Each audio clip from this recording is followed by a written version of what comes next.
وبركاته. الحمد لله الصلاة والسلام على أشرف المرسلين وعلى آله وصحبه أجمعين. അല്ലാഹു സുബ്ഹാനഹു വ തആല നമ്മുടെ ഒരുമിച്ച് കൂടെ കബൂലാക്കി അനുഗ്രഹിക്കുമാറാകട്ടെ. നമ്മുടെ ജീവിതത്തിൽ അല്ലാഹു തആല ഖൈറും ബറക്കത്തും നൽകി അനുഗ്രഹിക്കുമാറാകട്ടെ. കുടുംബത്തിൽ അല്ലാഹു സന്തോഷം നൽകി അനുഗ്രഹിക്കുമാറാകട്ടെ. കുടുംബാദികളോടൊപ്പം നാളെ സ്വർഗീയ ആരാമത്തിൽ ഒരുമിച്ച് കൂടാൻ അല്ലാഹു നമുക്ക് ഇവർക്കും സൗഭാഗ്യം നൽകി അനുഗ്രഹിക്കുമാറാകട്ടെ. പ്രിയമുള്ള മുഅ്മിനീങ്ങളെ, സത്യവിശ്വാസികളെ, നമ്മുടെ കുടുംബജീവിതത്തിലെ ദാമ്പത്യ ജീവിതത്തിലെ വളരെ പ്രധാനപ്പെട്ട ഒരു ഘടകമാണ് എന്ത്? അരിവാക്കി കൊടുക്കുക. ദാമ്പത്യ ജീവിതത്തിലെ പ്രധാനപ്പെട്ട ഒരു ഘടകം, ദാമ്പത്യ വിജയത്തിന്റെ പ്രധാനപ്പെട്ട ഒരു ഘടകം സാമ്പത്തികമാണ്. സ്നേഹം.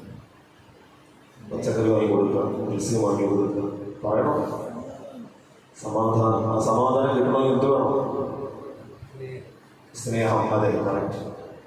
ദാമ്പത്യ ജീവിതത്തിലെ വളരെ പ്രധാനപ്പെട്ട ഒരു ഭാഗമാണ് സ്നേഹം. എത്ര അരി വാങ്ങി ചാക്കടക്കം വാങ്ങി കൊടുത്താലും, പച്ചക്കറി കറികളൊക്കെ ഇറക്കി കൊടുത്താലും, മത്സ്യം നല്ല നീണ്ടകര പോയിട്ട് ഒരു ബോട്ട് വെള്ളം അല്ലെ ഒരു ബോട്ട് മത്സ്യം ഇറക്കി കൊടുത്താലും ജീവിതത്തിൽ സ്നേഹം കൊടുത്തിട്ടില്ല എങ്കിൽ ദാമ്പത്യം പരാജയമാണ്. അതുകൊണ്ടാണ് റസൂലുള്ളാഹി സ്വല്ലല്ലാഹു അലൈഹി വസല്ലമ തങ്ങൾ പരിശുദ്ധമായ ഇസ്ലാമിലൂടെ ഹദീസിലൂടെ സ്നേഹം വർദ്ധിപ്പിക്കുന്ന ഒരുപാട് മാർഗങ്ങൾ പറയുന്നുണ്ട്. അത് മാർഗം പറഞ്ഞു തരിക മാത്രമല്ല, അത് പ്രവർത്തിക്കുന്ന ഒരു മനുഷ്യനെ സംബന്ധിച്ചിടത്തോളം ഒരു പുണ്യവും പ്രതിഫലവുമാണ്. അല്ലേ? ഭാര്യയുടെ വായിലേക്ക് ഒരുള്ള ഭക്ഷണം എടുത്തു വെച്ചാൽ അതിന് പുണ്യമുണ്ട് എന്ന് പഠിപ്പിച്ച ഒരു സംസ്കാരം. ഭാര്യയുടെ വായിലേക്ക് ഉള്ള ചോറ് വെച്ച് കൊടുക്കാവുന്നോ? അത് വയസ്സായില്ലേ ഉസ്താദ്, ഇനിയിപ്പോ പ്രായമൊക്കെ ചെന്ന് മക്കളൊക്കെ ആയി നാണക്കേടല്ലേ? എന്റെ പ്രിയപ്പെട്ടവരെ, 75 വയസ്സിനപ്പുറത്തുള്ള ഒരു പാപ്പ അതിന് മുമ്പ് ഇരുന്നൊരു മഹലിൽ ഇതേപോലെ ഞായറാഴ്ച ദിവസം ക്ലാസ് ഉണ്ടായിരുന്നു. പുരുഷന്മാരുടെ ക്ലാസ്സിൽ ഇങ്ങനെ സംസാരിച്ചുകൊണ്ടിരുന്നപ്പോൾ കൂടെ പറഞ്ഞോ എനിക്ക് ഓർമ്മയില്ല.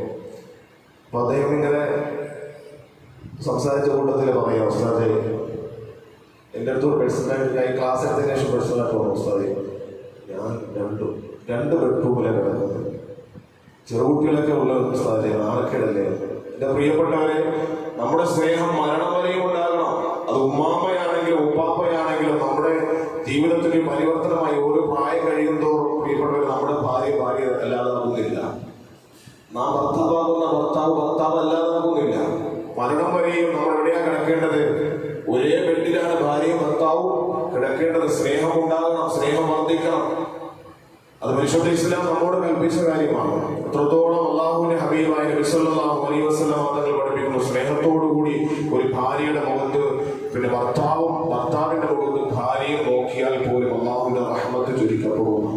റസൂലുള്ളാഹി തങ്ങൾ പറയുന്നു, ഇന്ന റജുല ഇദാ നളറ ഇലാ ഇംറഅതിഹി, ഒരു ഭർത്താവ്, ഒരു പുരുഷൻ തന്റെ ഭാര്യയുടെ മുഖത്തേക്ക് നോക്കി കാരുണ്യത്തിന്റെ നോട്ടം, അതുപോലെ ആ ഭാര്യയും തന്റെ ഭർത്താവിന്റെ മുഖത്തേക്ക് നോക്കി. ഇന്ന് ഭാര്യയും ഭർത്താവും പരസ്പരം രൂക്ഷതയിലാണ് നോക്കുന്നത്.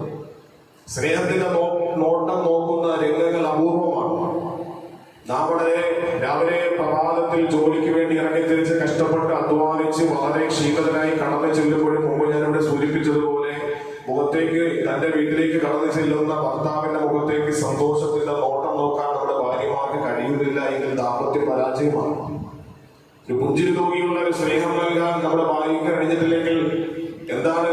നമ്മുടെ ദാമ്പത്യ പരാജയമാണ്. നല്ല സൂപ്പർ ചായ ഇട്ട് തന്ന ഭാര്യയുടെ മുഖത്തേക്ക് നോക്കി നല്ല സന്തോഷത്തിൽ പുഞ്ചിരി ചിരിക്കാൻ നമുക്ക് സാധ്യമായിട്ടില്ല എങ്കിൽ നമ്മുടെ ദാമ്പത്യ പരാജയമാണ്. അല്ലാഹുവിന്റെ ഹബീബായ നബി തങ്ങൾ പഠിപ്പിച്ചത് സന്തോഷത്തോടുകൂടി കാരുണ്യത്തിന്റെ ഒരു നോട്ടം ഭർത്താവ് ഭാര്യയിലേക്കും ഭാര്യ ഭർത്താവിലേക്കും നോക്കിക്കഴിഞ്ഞാൽ അല്ലാഹു സുബ്ഹാനഹു വ തആല നദറല്ലാഹു ഇലൈഹിമാ നദറത റഹ്മ, അല്ലാഹുവിന്റെ കാരുണ്യത്തിന്റെ നോട്ടം അല്ലാഹു തആല ആ ദമ്പതികളിലേക്ക് അല്ലാഹു തആല വർഷിപ്പിക്കുമെന്നാണ്.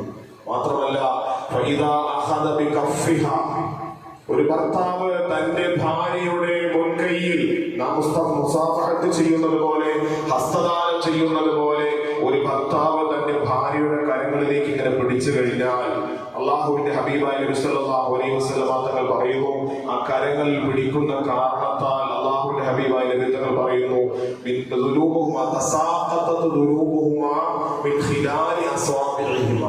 ആ ഭാര്യയുടെയും ഭർത്താവിന്റെയും കരങ്ങൾക്കിടയിലൂടെ അവൻ ചെയ്തു പോയ പാപങ്ങൾ അല്ലാഹു തആല പുറത്തു തരും. അല്ലെങ്കിൽ അല്ലാഹു തആല അത് നമുക്ക് ആ പാപങ്ങൾ അത് കാരണമായിട്ട് കൊഴിഞ്ഞു വീഴുമെന്ന് നബി സല്ലല്ലാഹു അലൈഹി വസല്ലം പറഞ്ഞു. ദാമ്പത്യം നിസ്സാരമാണോ? സ്നേഹം കൊടുക്കുന്നത് നിസ്സാരമാണോ?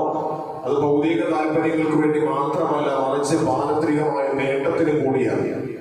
നമുക്കൊന്ന് ഭാര്യയുടെ കയ്യിലേക്ക് പിടിക്കാൻ നമുക്ക് സമയമില്ല, നമുക്കൊന്നും സമയം കിട്ടത്തില്ല അല്ലെ? നമുക്ക് ഒരുപാട് കൂട്ടുകാരുണ്ടാകും, ഒരുപാട് ബന്ധങ്ങളുണ്ടാകും, ഒരുപാട് ജോലി തിരക്കുകൾ നമുക്കുണ്ടാകും. പക്ഷേ നമ്മുടെ നമ്മുടെ ഭാര്യയോടുള്ള സ്നേഹം പകർന്നു കൊടുക്കാനും ഭാര്യയ്ക്ക് നമ്മോട് സ്നേഹം പകർന്നു തരാനും രണ്ടു കൂട്ടർക്കും ഒന്നും സമയമില്ല. ഏതോ ലോകത്തേക്കാണ്. അങ്ങനെയുള്ള ദാമ്പത്യം വളരെ പരാജയമാണ് എന്നാണ് വിശുദ്ധ ഇസ്ലാം നമ്മോട് കൽപ്പിക്കുന്നത്. അത്തരത്തിൽ പരിപൂർണമായ സ്നേഹമുള്ള, വാത്സല്യമുള്ള, സന്തോഷമുള്ള, സമാധാനമുള്ള സ്നേഹം നൽകുമ്പോൾ മാത്രമേ നമുക്ക് തിരിച്ചു കിട്ടുള്ളൂ. ബോൺവിറ്റയും ഹോർലിക്സും ഒക്കെ നമ്മുടെ ശരീരത്തിന്റെ പോഷണത്തിന് വേണ്ടി നമ്മുടെ മക്കൾക്കും നമ്മുടെ കുടുംബാദികൾക്കും ഒക്കെ വാങ്ങി കൊടുക്കുമ്പോഴും ശരീരത്തിന് പോഷണം ഉണ്ടാകും. പക്ഷെ നാം സ്നേഹം പകർന്നു കൊടുത്തിട്ടില്ല എങ്കിൽ സ്നേഹം ഒരിക്കലും തിരിച്ചു കിട്ടത്തില്ല. ഭാര്യയ്ക്ക് സ്നേഹം കൊടുക്കാതെ ഭാര്യയുടെ സ്നേഹം നമുക്ക് കിട്ടത്തില്ല. അങ്ങനെ കൃത്യമായി മനസ്സിലാക്കിയിട്ട് പരിശുദ്ധ ഇസ്ലാമിന്റെ സംസ്കാരത്തോടുകൂടി, സ്നേഹത്തോടുകൂടി പരിപൂർണമായി നമ്മുടെ ദാമ്പത്യങ്ങൾ മുന്നോട്ട് നയിക്കുവാൻ അല്ലാഹു തആല നമുക്ക് ഏവർക്കും സൗഭാഗ്യം നൽകി അനുഗ്രഹിക്കുമാറാകട്ടെ. സന്തോഷകരമായ ദാമ്പത്യവും കുടുംബജീവിതവും അല്ലാഹു നമുക്ക് ഏവർക്കും നൽകി അനുഗ്രഹിക്കുമാറാകട്ടെ. വാഹു ദഅ്വാനാ അൽഹംദുലില്ലാഹി റബ്ബിൽ ആലമീൻ.